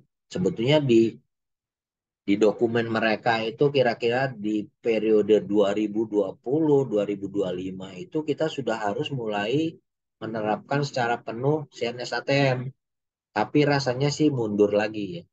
Dulu waktu kami membantu menyiapkan peta migrasi eh, TV analog ke digital, waktu itu kan kita juga tentu membantu Kominfo ya, karena yang punya kewenangan kan Kominfo. Itu sebetulnya tahun migrasinya 2018, tapi ternyata mundur juga, jadi selalu begitu. Nah, jadi kira-kira seperti itu. Kita menyiapkan bagaimana tahapan pindahnya. Gitu. Jadi saya kira dengan cara yang sama, Pak Eko juga bisa melakukan. Jadi siapkan saja apa implikasi dari rencana perubahan tadi. Oh, kita tahun sekian harus menguasai apa supaya bisa menguasai hal tertentu apa yang harus dilakukan training kah dan sebagainya jadi ya peta ada petanya namanya juga peta rencana itu saya sampaikan itu menjadi dasar. Saya mengusulkan kepada pimpinan saya mau menyekolahkan orang di bidang tertentu untuk S3 dan sebagainya. Dan itu saya paksa loh orang itu. Jadi Anda boleh tanya ya teman-teman di ex PTIK dulu, ada beberapa orang yang saya paksa ngambil S3. Kamu harus ngambil S3, saya bilang. Tadinya dia ada ke Jepang lah training, mau keluar dan sebagainya. Itu saya paksa. Waktu itu mungkin saja di dalam hatinya sialan nih saya dipaksa Pak Tatang. Tapi setelah lulus ketemu saya, Pak Tatang untung dulu Pak Tatang maksa saya sekolah, dibilang gitu. Setelah lulus S3 dari ITB baru bilang gitu. Dan banyak sekali, termasuk waktu di pengkajian kebijakan teknologi, beberapa orang itu saya paksa sekolah. Pak, saya banyak tugas gini-gini. Saya bilang, ya biasa itu di BPPT itu. Kalau orang dipakai, selalu 4L. Saya bilang, lo lagi gitu. Kamu nggak akan ada waktu untuk sekolah. Kalau nggak dipaksa. Udah, kamu berangkat. Direkturnya bilang, Pak, saya masih butuh gini-gini ya. Saya bilang, sampai kapanpun pasti dibutuhkan. Ada masanya kita harus menyiapkan pengganti-pengganti kita. Jadi ya seperti itu kita lakukan. Jadi bikin saja rencana, kemudian plotkan persiapan orangnya, harus diapakan, apakah suruh sekolah atau training, bikin. Kemudian usulkan. Itu Pak. Nanti mungkin pimpinan akan memberikan arahan kan, oh begini-begini. Nah itu draft roadmap yang Bapak bikin, itu bisa menjadi alat komunikasi kan. Tapi kalau Anda ngomong, Pak nggak bisa gini-gini, wah ngobrol itu kayak cangkruan. Ya. Tapi kalau ada dokumennya, itu bisa menjadi alat dokumen, apa diskusi, komunikasi. Nah, disitulah salah satu fungsi dari roadmap untuk mengkomunikasikan tadi. Jadi kita berdebatnya di dokumen tuh, ya. Kadang-kadang kita pakai metaplan. Tahu metaplan ya? Kita berdiskusi lewat kartu. Kalau sekarang mirip dengan apa post-it. Sebetulnya ada teknologi yang semprot itu yang lem semprot ya, itu ditempel bikin kartu. Wah, itu lebih enak tuh. Jadi bikin roadmap-nya tidak digambar seperti yang saya buat kan, tapi di papan, ditempel dan sebagainya. Itu kita lakukan itu. Ketangkap Pak Eko? Ya Pak, agak nangkap sudah Pak. Jadi memang teknologinya ini sepertinya kliennya juga pengen menguji Pak gitu loh. Menguji di proyek sekarang ini. Jadi dia mau lihat seperti apa nanti. Ya, kita sendiri pun belum siap gitu loh Pak. Oke. Dia pun sebenarnya juga nggak tahu ini seperti apa yang implikasinya nanti seperti itu gitu. Sebetulnya itu bagus Pak. Jadi itu bisa menjadi alat kita juga untuk meningkatkan kesiapan kita, menyiapkan tantangan di masa depan. Bagus saya kira. Ya, kita respon dengan baik aja. Pak Eko ngajak beberapa tim bikin roadmap-nya. Awal-awal itu pasti apa namanya? Ragu ya. Aduh, Iya Pak. saya mulainya gitu. Biasa, nggak apa-apa gitu. Dulu Puyeng juga kepalanya gitu. Pak. Saya waktu bikin buku ya, kita serahkan. Bahkan ada salah satu profesor yang mengajar di IPB itu pernah bilang ke saya, Pak Tatang masih ada nggak bukunya itu? Mahasiswa saya itu eh, masih banyak perlu gitu. Saya bilang, waduh Pak, saya mencetaknya karena bukan dari proyek gitu ya, terbatas. Tapi saya bilang, saya buka soft copy-nya, silahkan kalau mau di print boleh. Makanya sekarang juga saya taruh di ResearchGate. Itu full buku tentang pemetaan rencanaan itu saya taruh di situ. Ya tentu kalau dibanding dengan sekarang ya perlu banyak perubahan ya, perbaikan. Tapi saya kira sebagai dasar itu sudah cukup. Sebetulnya yang diperlukan hanya fasilitator gitu ya. Jadi ada satu orang mungkin menjadi fasilitator untuk berdiskusi membuat roadmap. pernah menggunakan metode metaplan nggak? Coba cari di internet ya, dengan teknik metaplan. Nah, itu kita bikin sebidang, biasanya pakai kertas kertas bungkus buku itu yang coklat, nanti kita semprot pakai lem semprot yang 3M, sebutnya tidak harus 3M ya, tapi salah satu yang ada itu 3M, kemudian nanti menggunakan kartu metaplannya ukuran sekitar 8 atau 9 kali 20 cm. Nah, itu nanti kita menulisnya di atas kartu itu ditempel, gitu. Nah, itu bisa menjadi bahan setelah di papan metaplan, nanti disalin ke mungkin PowerPoint atau Excel untuk dirapihkan dalam dokumen. Tekniknya seperti itu. Kalau dulu saya sering melakukan memfasilitasi teman-teman ya. Kalau ke daerah juga kita sampaikan bagaimana caranya buat itu. Mungkin suatu saat kita perlu bikin training kecil, bikin roadmap tertentu. Oke, baik. Mudah-mudahan itu sedikit menjawab yang ditanyakan Mas Eko. Terima kasih Pak pencerahannya. Ya, sama-sama. Oke, Mas Muhammad Miftahul Huda. Baik, Pak Tatang, terima kasih Pak Tatang. Oke, Eh, apa tadi agak lupa. Eh, Tadi disampaikan terkait dengan road mapping itu erat kaitannya misalkan dalam organisasi itu dengan divisi atau departemen perencanaan dan gitu. Berarti eh, ini terkait erat dengan perencanaan atau planning. Nah, ya, di dalam planning itu kan ada itu Pak apa itu eh, dalam planning atau dalam timeline biasanya dalam proyek atau apapun itu kan ada opsi A, plan B, juga timelinenya ada opsi A, opsi B, dan opsi C, seterusnya seperti itu. Nah, apakah di dalam road mapping teknologi ini apa itu bisa tercapture dan bisa meng-create di situ untuk opsi-opsi A, opsi B seperti itu ini karena mungkin erat kaitannya dengan apa itu cost jika misalkan plan A itu tidak bisa terlaksana kemudian tiba-tiba berubah ke plan yang belum tercapture kan cost-nya akan menjadi besar seperti itu apakah bisa tercapture juga untuk plan B dan seterusnya seperti itu Pak. oke, baik. Secara konsep bisa, karena roadmap itu kan sebetulnya menunjukkan peta rencana. Kalau rencananya ada beberapa opsi, ya harus ditunjukkan. Ya. Tapi secara teknis, itu ketika opsinya yang lebih dari dua, gitu kan, kemudian kita taruh sekaligus dalam satu satu buah peta, yang ada bukan hanya peta, gitu ya, keruwetan. Ya. Jadi oleh karena itu, kalau dari pengalaman saya, biasanya satu rencana opsi gitu, satu peta. Kemudian kalau ada opsi lain, dibikin yang lain lagi. Sehingga kita nanti bisa menganalisis dengan enak. Ya visualisasinya juga tidak bikin rumit kan. Jadi misalnya kalau ada opsi tahun kedua itu ada gini gini gini gini, ya dibikin aja.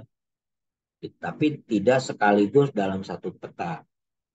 Karena itu akan membuat kebingungan. Kecuali kalau jumlah opsinya terbatas. Tapi kalau banyak, wah itu ya mirip dengan peta-peta grafik, ya, peta beneran gitu ya, peta bumi beneran. Ya kalau di Google itu mudah kan ya. Jadi kalau kita menuju kemana gitu, kan kita suka dibimbing tuh, ya, suara kamu sekian ratus meter lagi belok kiri gitu kan. Ternyata di kiri itu ada portal gitu ya. Ada palang yang nggak bisa dibuka. Itu kalau ke kampus Sukolilo itu berapa kali saya terjebak. Taksinya mengikuti itu, Grabnya gitu ya. Belok kiri, nggak taunya portalnya di situ dikunci balik lagi muter. Itu seperti itu ya. Jadi apa? Kalau di peta bumi itu mungkin saja bisa, tapi kalau dalam gambar peta rencana seperti itu, sebaiknya sih dibuat beberapa saja untuk memudahkan. Itu teknis, Pak. Ketangkap. Baik Pak, ketangkap Pak. Dan biasanya kalau saya membuat, ya misalnya roadmap itu kan biasanya 3 sampai 6 tahun ya. Saya membuat satu slide itu 1 tahun. Ya, dan nanti tahun kedua slide yang berbeda lagi. Jadi nanti bisa disambung-sambung. Gitu teknisnya. Jadi jangan satu halaman mencakup 6 tahun. Wah, itu bukan peta yang informatif, malah susah ya. Ya. Kalau Anda membuat proposal tesis juga kan gitu kan. Kalau Anda memaparkan dalam satu slide ini adalah rencana penelitian saya. Wah, itu kalau pengujinya ngelihat susah banget gitu kan, nggak informatif. Jadi itu biasanya suruh ganti. Jadi membuat sesuatu itu ya harus informatif karena tujuannya kan itu. Harus komunikatif malah. Jadi membuat peta itu ya peta yang komunikatif supaya mudah dibahas itu. Baik, itu Mas Gufron Mauludi. Malam Pak Tatang, izin bertanya Pak Tatang. Ya, Iya Pak, semisal nih Pak, kita sudah mengimplementasikan roadmap kita nih Pak. ya. Namun di tengah perjalanan ternyata kita lihat nih, oh ini kita ada peluang nih sebenarnya untuk meningkatkan perencanaan kita Nah, sehingga hasilnya lebih optimum. Cuman ya. memang nanti hasilnya akan membutuhkan waktu yang selesai yang lebih lama Pak. Nah sebaiknya kita melakukan peningkatan itu atau biarkan saja Pak, kita menyesuaikan dengan roadmap kita terlebih dahulu Pak. Oke, baik. Pertanyaan sederhana tapi penting. Jadi dokumen roadmap ataupun dokumen perencanaan, baik itu rencana strategis maupun rencana tahunan, itu semuanya adalah living document. Ya, jadi semuanya adalah dokumen hidup. Jadi jangan selalu Anda anggap, wah kan perusahaan saya punya Renstra nih, nggak boleh Renstra dirubah-rubah. Ya mengatakan itu siapa? Yang tidak boleh dirubah itu hanya satu, yaitu kitab suci, gitu ya. Jadi Anda jangan merubah-rubah, gitu kan. Ya, kalau yang lain-lain boleh, undang-undang aja boleh kok. Ya, jadi kan itu buatan manusia, jadi manusia itu banyak kekurangannya, biasa saja. Jadi jangan terlalu menganggap dokumen rencana itu dokumen sakral itu, wah itu susah nanti kita melakukan inovasi. Jadi sepanjang itu untuk kebaikan boleh. Jadi perubahan dokumen-dokumen rencana itu bisa secara reguler. Jadi memang misalnya digariskan oleh kebijakan perusahaan bahwa kita akan melakukan evaluasi secara reguler, misalnya setahun sekali kayak atau 2 tahun sekali itu boleh, atau secara insidental. Jadi dua hal dokumen rencana itu. Jadi kenapa insidental loh? Kalau ada terjadi perubahan-perubahan yang sangat penting di sekitar, memangnya kita harus kekeh, tahu kekeh ya? Bersih keras nggak berubah kan, anu kan lucu gitu ya, bahkan nggak lucu kalau menurut saya gitu. Contoh apa Pak? Contohnya terjadi COVID. Coba, apakah di lembaga Anda ketika terjadi COVID itu waktu awal 2020 melakukan adjustment nggak? Angkat tangan kalau tidak. Ya kan ridiculous gitu ya. Jadi absurd gitu kalau tidak melakukan perubahan. Oh, itu perubahan itu membawa dampak perubahan hampir di semua kehidupan kita kan, termasuk bagaimana praktik di bisnis usaha kecil menengah, apalagi perusahaan besar, sektor mau baik pertanian maupun misalnya angkutan udara gitu kan banyak yang terpengaruh. Jadi ya memang kita harus melakukan adjustment, penyesuaian. Ya, termasuk mungkin itu yang dilakukan oleh BRIN ya, Trisna, karena tadi ya terpengaruh dengan COVID gitu ya. Jadi memang harus melakukan penyesuaian. Jadi boleh gitu. Itu contoh insidental ya. Kemudian termasuk kepada program-program yang ada di perusahaan. Jadi boleh. Ya dilakukan saja. Jadi ya sebaiknya sih hal-hal seperti itu ada di dalam kebijakan perusahaan. Jadi disebutkan kalau di BUMN kalau nggak salah itu disebutnya RJPP ya kalau nggak salah ya. Ada yang dari BUMN nggak ini? Sehingga saya di BUMN itu RJPP. Kalau di lembaga pemerintah itu disebut Renstra. Gitu. Jadi boleh, kenapa tidak? Jadi sifatnya bisa bisa reguler, misalnya Anda memang melakukan review itu eh, atau insidental. Nah, kalau di BPT yang harusnya melakukan itu adalah koordinatornya Biro Perencanaan, ya. Dan juga saya kira inspektorat ya. Jadi harus melihat apakah harus disesuaikan, harus disesuaikan. Dulu waktu ada perubahan-perubahan signifikan, termasuk perubahan organisasi. Jadi saya dulu 2005 itu terlibat di tim organisasi BPT, itu berubah organisasinya. Saya menyampaikan kepada BPT, saya bilang ini kita harus melakukan perubahan peraturan kepala, gitu, ya. Peraturan kepalanya karena sudah tidak sesuai lagi. Awalnya sih banyak yang menentang. Wah, susah itu, repot gini gini gini gitu kan. 2 tahun kemudian itu yang mengatakan adalah pemeriksa, Badan Pemeriksa Keuangan. Nah, kalau karena yang mengatakan itu dari sana, ya dituruti. Saya bilang 2 tahun yang lalu saya udah ngingetin. Apa susahnya merubah peraturan kepala? Kan tidak diharamkan, kan?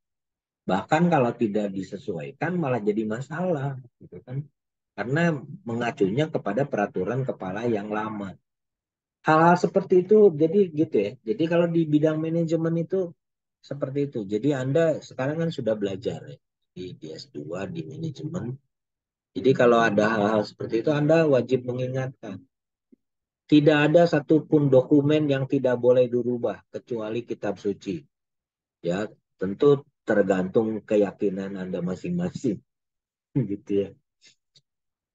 Jadi yang lain-lain boleh. Undang-undang dasar aja udah 4 kali diamandemen kok. Ya, kalau untuk kebaikan, kesepakatan bangsa, ya boleh saja. Asal kalau saya sih tidak setuju, misalnya merubah periode kepemimpinan menjadi misalnya tak terbatas, loh bahaya kan? Ya, bayangkan kalau di kita negara republik, gitu ya, kemudian undang-undang dasarnya dirubah, gitu ya, jadi bahwa presiden boleh memerintah tak terbatas, wah celaka itu. Oke, berikutnya Mbak Pravitasari Anjar Pratiwi. Ya, malam Pak Tatang. Malam. Sebelumnya itu Pak, kode presensinya belum di-share. Oke, Ya. presensi Terus, ya di chat box ya saya taruh. oke. Terima kasih Pak. 768 Untuk pertanyaan,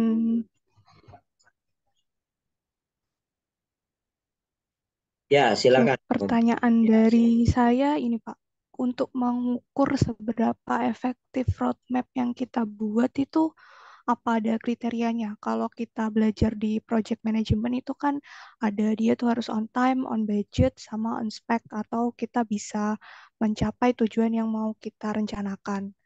Kemudian yang kedua, bagaimana kita mengkomunikasikan roadmap itu sampai ke level yang paling bawah.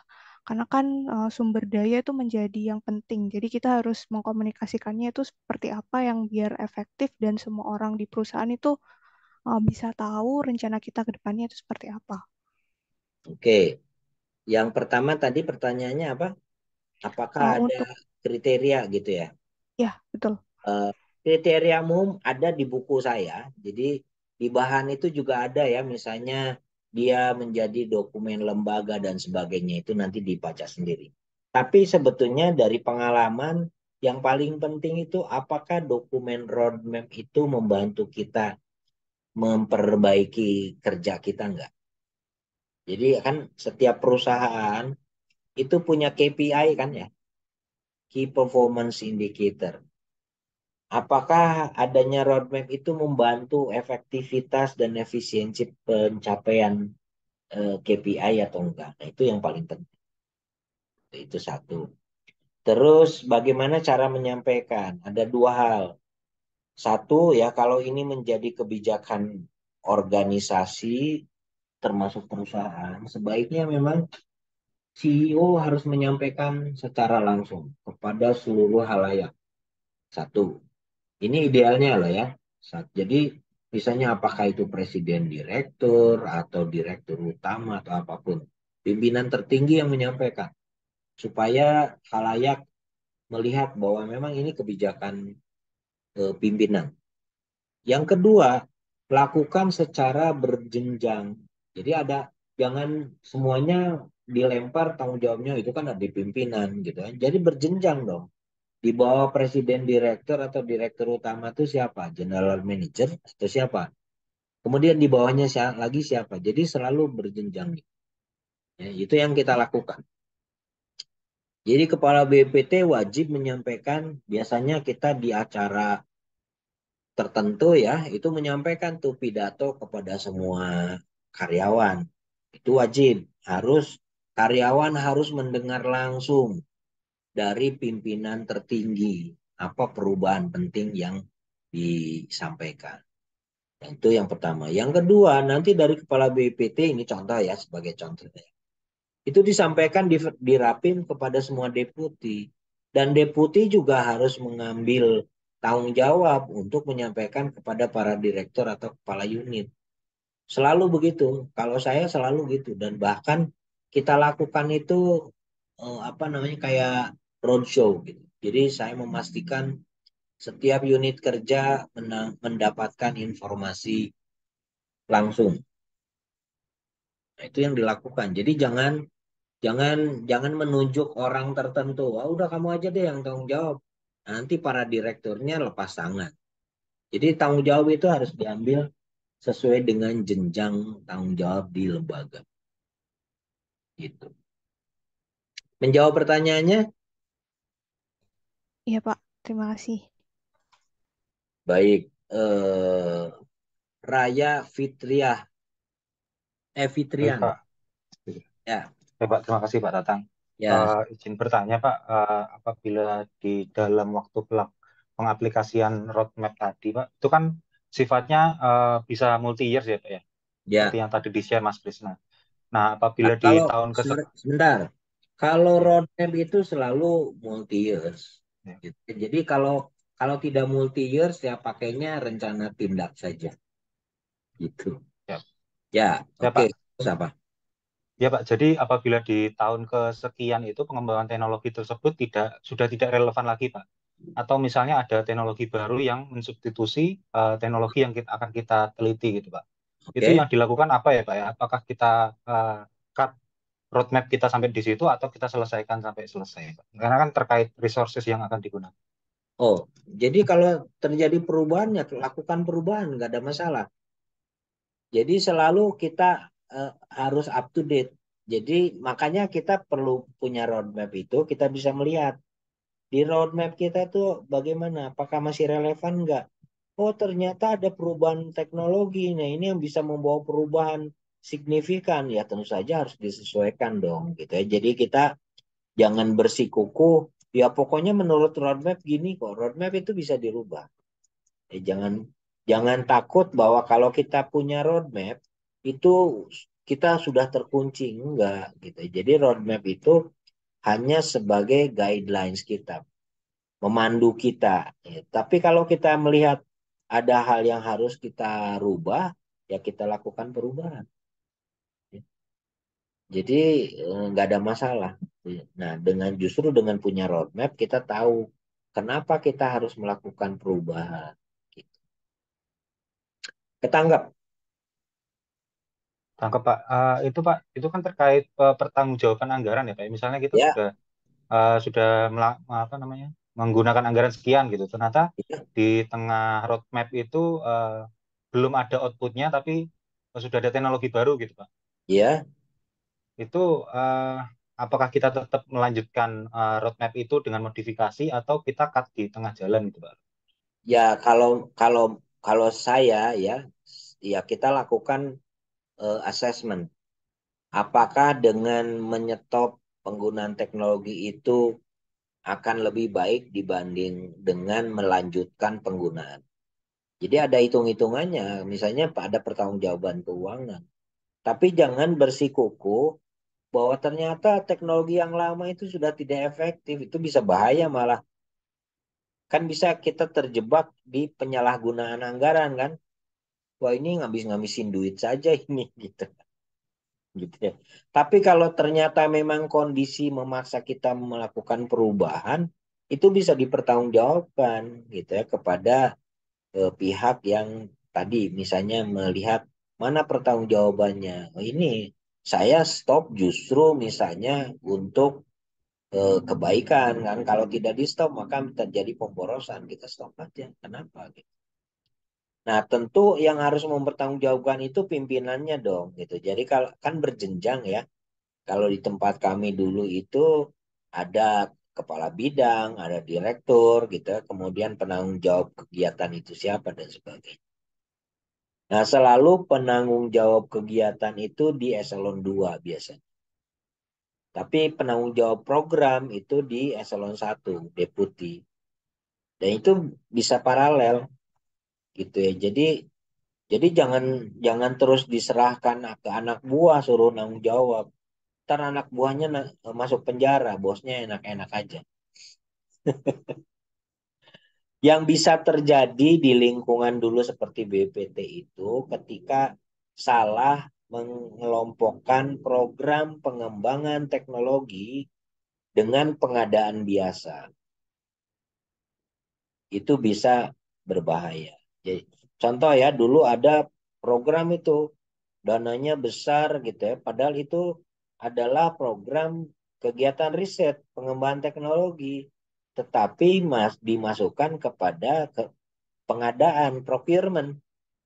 Nah, ketika barangnya belum jadi karena itu sebenarnya pengembangan teknologi, dianggapnya waktu diperiksa itu loh mana barangnya. Nah, ini one prestasi gitu. Jadi menjadi pelanggaran keuangan. Nah, itu bisa masuk penjara itu. Dan itu terjadi. Bukan karena orang yang bersangkutan punya niat jahat. Ya, nah itu bisa tadi ya kekeliruan administrasi bisa membawa seseorang ini memang harus hati-hati ya.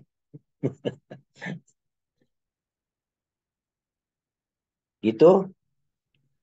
Baik. Ada lagi proyek kelas tidak ada masalah teman-teman? Kalau tidak ada masalah, kalau tidak ada yang bertanya berarti tidak ada masalah. Saya anggap ya. Oke, baik. Yang kedua, paper review. Paper review, oke. Jadi untuk kelas ini kan paper review dikumpulkan minggu depan ya. Jadi Selasa depan Anda sudah mengumpulkan PPT dan videonya. Ya, jadi sekali lagi jangan menyampaikan dalam bahasa Inggris kecuali kalau Anda memang tidak bisa berbahasa Indonesia. Karena saya tidak akan memberikan nilai plus ya. Tapi kalau salah Anda saya potong banyak. Kenapa? Karena menunjukkan Anda tidak menguasai gitu ya. Paper review itu tujuannya adalah Anda belajar memahami, oh ini begini ya, kemudian Anda sampaikan. Bukan belajar bahasa Inggris, karena ini bukan kelas bahasa Inggris. Tidak berarti saya tidak menghargai Anda berkomunikasi dalam bahasa Inggris. Cuman tadi ya, dari pengalaman saya, beberapa kelompok yang membahas paper review dalam bahasa Inggris, ketika saya tanya di kelas gini, nggak ngerti gitu kan. Berarti tujuan saya nggak tercapai dong. Mengucapkannya aja juga salah gitu, apalagi memahami substansinya. Padahal sebenarnya yang utama adalah memahami substansinya. Sehingga nanti kelompok lain bisa belajar. Oh, Badian menyampaikan paper review tentang ini. Jadi kita bisa belajar dari dia, termasuk saya. Saya banyak belajar juga dari paper review yang disampaikan oleh teman-teman. Itu tujuannya gitu. Jangan terus, aduh ini kenapa ya begini, waduh saya salah ini gitu kan caranya gitu. Seolah-olah kalau Anda membuat paper review dalam bahasa Inggris itu hebat gitu, enggak juga gitu ya. Itu ya, yang gini, asal jangan dalam bahasa Jawa, dalam bahasa Sunda, dalam bahasa Bali nggak boleh. Bahasa Indonesia saja biasa. Supaya kita semua ngerti, kita bisa belajar. Gitu. Yang paling penting kan learningnya itu. Oke, jadi jangan lupa mengisi kode presensi dan gini, karena ini sudah pertemuan ke-12, maka saya ingin mengingatkan lagi bahwa penilaian Anda salah satu komponen pentingnya adalah aktivitas di kelas. Ya, jadi jangan sampai sama sekali kosong. Aduh, apalagi kalau kosong itu saya bingung gimana menilainya. Padahal kan itu 15% ya. Ada beberapa di kelas ini yang masih kosong loh ya. Banyak, bukan beberapa. Satu, dua, tiga, empat, lima, enam, tujuh, delapan, 9 orang loh. Sama sekali nggak pernah bertanya, nggak pernah berkomentar. Mungkin cocoknya menjadi pengamat politik. Ya, jadi yang merasa tolong mulai minggu depan aktif di kelas. Oke? Pak, tanya Pak. Ya, Yang tugas tugas kelas Pak. oke. Apakah itu sampai metodologi dengan tool-toolnya ataukah hasil akhir Pak setelah diterapkan tool-toolnya itu Pak? Apakah sampai mengeluarkan produk itu atau Untuk gimana Pak? kemana ini? Untuk tugas kelas Pak, project Pak. Proyek kelas. Iya Pak. Proyek kelasnya apa judulnya? Nah Pak, Proyek kelasnya apa topiknya? solar panel Pak, rooftop Pak. Hah? Rooftop solar panel. Jangan bilang rooftop gitu kan. Kan itu tidak menunjukkan Anda itu judulnya apa proyek kelasnya. Oh iya. Ah, Apa? penerapan apa design thinking dan VPG Pak untuk PLTS Pak. Ya, sampai penerapan design thinkingnya aja. Oke, oke. Kalau hasilnya apakah meningkatkan keuntungan perusahaan Anda itu bukan urusan saya. Siap, siap. Ya, Pak. Gitu ya. Jadi tergantung topiknya apa. Baik, ada lagi. Terima kasih Pak. Izin Ya, tanya Pak tentang yang paper ya, review. Kalau ya, kita nanti mendelivernya pakai bahasa Indonesia tapi tulisannya pakai bahasa Inggris gimana Pak? nggak boleh. Oh jadi Jadi semua harus bahasa sebaiknya Indonesia ya Pak? dalam bahasa Indonesia saja. Kecuali kalau Anda malas memang. Iya Pak, Saya nerjemahinnya nggak ada kadang susah banyak Pak. gitu ya. Aduh, malas ini mengindonesiakan, tapi nanti saya mau menyampaikannya bahasa Indonesia ya. Artinya Anda malas membuat paper review. Ya, jadi sebaiknya sih jangan. Ya, bahasa Indonesia aja. Eh, Baik Pak. Itu nanti akan bermanfaat ketika Anda menyiapkan tesis. Karena tesis itu kan harus disusun dalam bahasa Indonesia. Bab 2 itu adalah tinjauan pustaka dan dasar teori. Di tinjauan pustaka, Anda harus baca paper kan, baca buku, dan sebagian besar harus berbahasa asing. Minimum di kita itu adalah 15. Sudah tahu belum? Belum ya? Jadi syaratnya di MMT itu minimum minimum yang dibaca 15 yang berbahasa asing. Minimum loh ya. Jadi kalau Anda menyiapkan proposal tesis kira-kira seperti itu. Tapi semuanya bahasa Indonesia. Apakah boleh dalam bahasa Inggris? Boleh kalau tesis Anda bahasa Inggris. Gitu ya. Tapi jangan sampai bikin tesis bahasa Inggris tapi belepotan ya. Yang kan agak bagus kan. Jadi untuk memenuhi dan ya tentu itu penting untuk menjaga nama baik ITS. Oke, Baik Pak. Mas Pak Riz, Tatang, ya, iya, saya sedikit tadi terkait roadmap, Pak, roadmap. oke, Eh, Idealnya memang kan itu harus dari top ya Pak dan yang strategik gitu ya Pak ya. Hmm. Tetapi jika mungkin apa namanya kita belum punya kemampuan sampai ke atas sana gitu ya Pak ya, level kita mungkin masih sampai departemen atau dari divisi, itu berarti kesimpulannya memang bisa bisa kita terapkan ya Pak roadmap itu gitu ya. Asalkan itu sesuai dengan KPI dan strategi yang bagian yang kita kendalikan gitu ya Pak Tatang. Ya, betul. Jadi biasanya untuk memulai ya kita mulai dari lingkungan kita dulu. Itu boleh gitu ya, jadi tidak dilarang. Dulu itu ya alhamdulillah karena saya belajar lebih dulu saja mengenai roadmap, banyak teman-teman itu bertanya gitu konsultasi. Jadi kita sering diminta bagaimana misalnya roadmap kami gini gini gini. Itu sering. Jadi boleh gitu ya sambil belajar nggak apa-apa. Salah-salah ya biasa kan. Learning itu begitu. Jadi di sini tempatnya Anda berbuat salah, nggak apa-apa gitu. Jadi Anda berbuat salah di kelas saya, paling saya hukum dalam nilai kan.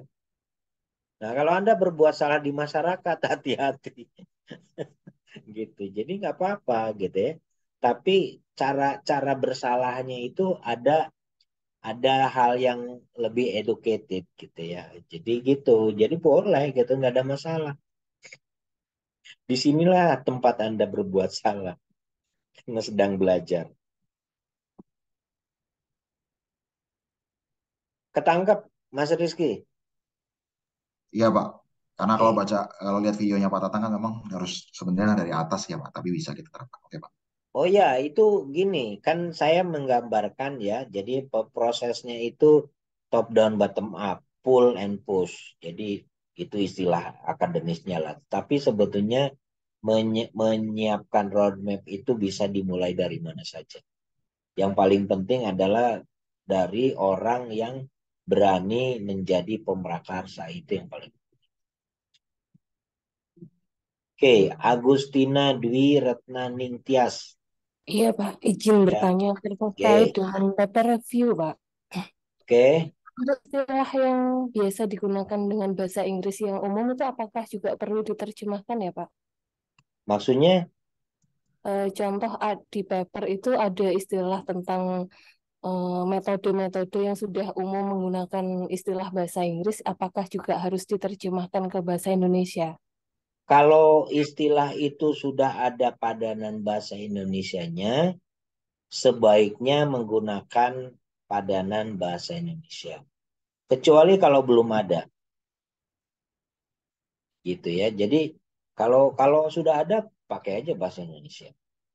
Walaupun kadang-kadang saya suka ketelisut juga, ya. Misalnya mendownload bahasa Indonesianya ada sih mengunduh, tapi karena sudah terbiasa dan kita ngomongnya di lingkungan akademis download ya kadang-kadang saya tetap aja menggunakan download. Tapi kalau kayak misalnya contoh yang saya buat di video saya itu adalah elevator pitch. Ada yang tahu nggak elevator pitch? Jadi elevator tahu nggak? Ada yang tahu nggak? To elevate itu kan mengangkat ya.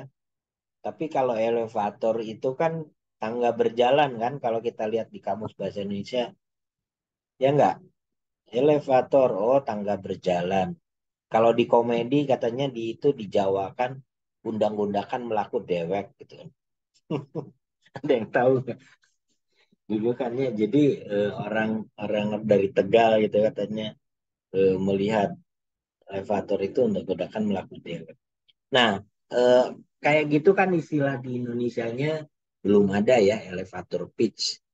Padahal kalau diterjemahkan ribet juga gitu. Tapi sebetulnya itu kan merupakan paparan singkat tentang gagasan, bisa gagasan bisnis, bisa gagasan produk. Tapi itu singkat gitu. Kenapa kok disebut elevator pitch? Karena disampaikan mirip dengan kalau kita naik lift L atau elevator. Kan beberapa saat saja, singkat gitu. Jadi kita ingin meyakinkan mungkin saja calon investor, calon mitra kerja dalam waktu yang sangat singkat untuk meyakinkan. Jadi itu tekniknya ada gitu kan. Jadi para misalnya calon startup gitu kan harus membuat elevator pitch untuk memikat calon investor kayak gitu. Nah, itu istilahnya elevator pitch. Nah, itu hal-hal seperti itu apakah harus diterimakan? Nggak perlu, pakai aja elevator pitch.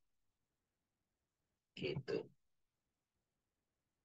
Ketangkap nggak, Mbak Agustina?